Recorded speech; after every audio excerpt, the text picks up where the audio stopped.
네, 안녕하세요. 리스트는 여러 값을 하나의 변수에 저장할 수 있는 파이썬의 자료 구조입니다.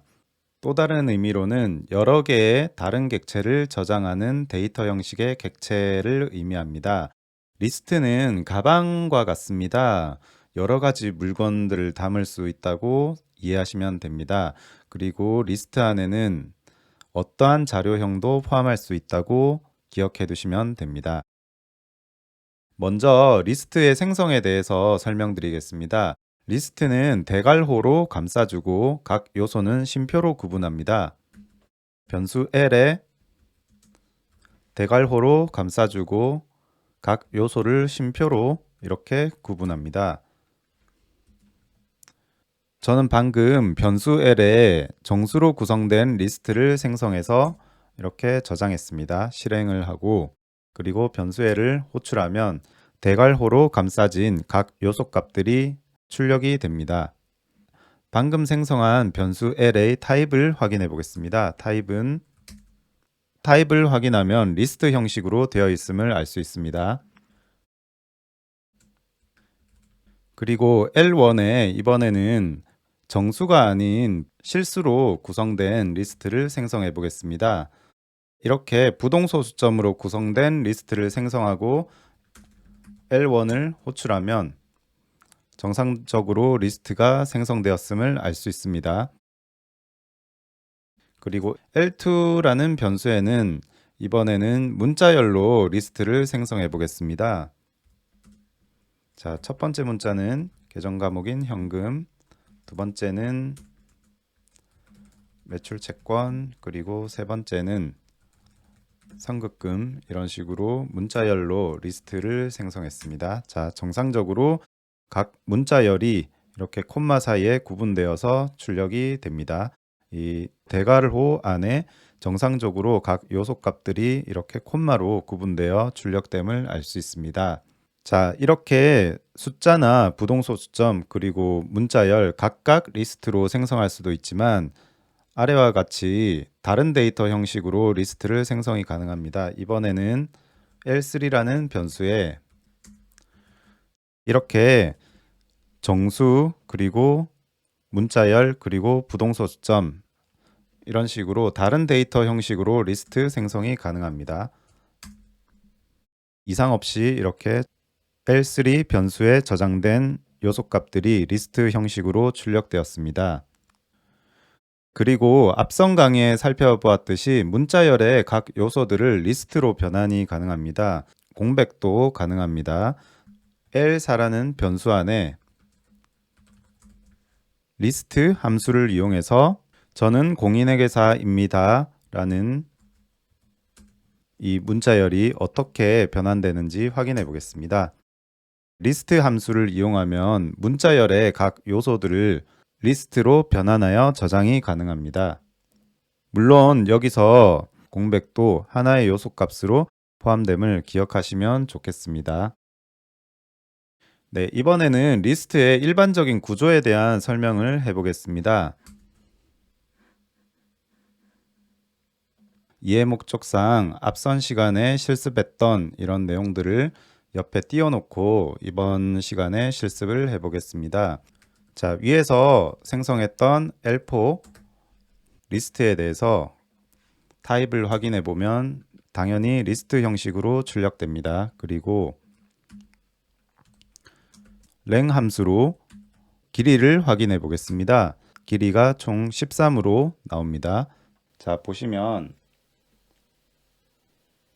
하나, 둘, 셋, 넷, 다섯, 여섯, 일곱, 여덟, 아홉, 열, 열하나, 열둘, 열셋, 마지막 점까지 총 길이는 13이 맞습니다. 이번에는 처음 실습하였던 정수로 구성된 리스트의 길이를 확인해 보겠습니다. 그러면 당연히 하나, 둘, 셋, 넷, 총 길이는 4가 됩니다. 이번에는 sum 함수로 합계를 하면 1, 2, 3, 4 합계는 총 10이 나옵니다. 리스트 내에 있는 정수는 sum 함수로 합계가 가능합니다. 이렇게 합계는 총 10이 정상적으로 출력되었습니다. 리스트 내에 정수나 부동소수가 저장되어 있다면 sum 함수로 합계가 가능하지만 문자열로 구성된 리스트는 합계를 구할 수가 없습니다. 자, L2라는 변수에는 문자열로만 구성되어 있습니다. L2라는 변수는 문자열로만 구성되어 있기 때문에 이렇게 합계를 구하려고 하면 오류가 발생합니다. 그리고 L3라는 변수에는 문자열과 숫자형 데이터가 동시에 저장되어 있는데 이러한 경우도 합계를 하면 오류가 발생합니다. 이러한 sum 함수는 숫자 또는 부동소수로만 이루어져 있을 때, 즉 합계가 가능한 요소값으로 구성되어 있을 때만 합계 계산이 가능합니다. 다음 실습을 위해서 변수 L에 1, 2, 3, 4로 구성된 정수로 구성된 리스트를 저장하고 출력을 해봅니다. 여기 리스트에 append 함수를 이용하면 append 메소드는 리스트 끝에 새로운 객체를 추가합니다. 이번에는 extend라는 메소드를 실습해 보겠습니다. 이렇게 extend 메소드 안에는 리스트만 올 수 있으며 원래 리스트에 리스트를 더하게 됩니다. 자, 출력해 보면 기존 리스트인 1, 2, 3, 4, 5에서 6, 7, 8이라는 리스트를 더해서 확장하게 됩니다. 위에 extend 메소드를 이용해서 이렇게 6, 7, 8을 확장하는 방법 이외에도 다른 방식이 있습니다. 변수 L에 플러스 기호와 는 기호를 이용해서 6, 7, 8을 리스트 형태로 더해주면 위와 같이 리스트에 값을 추가할 수 있습니다.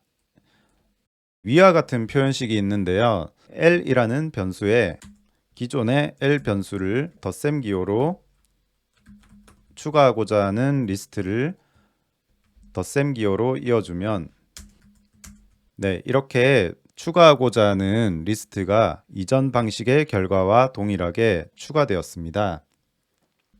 이번에는 count 메소드를 설명드리겠습니다. count 메소드는 리스트 안에 특정 요소가 몇 개인지 세고 싶을 때 사용하시면 됩니다.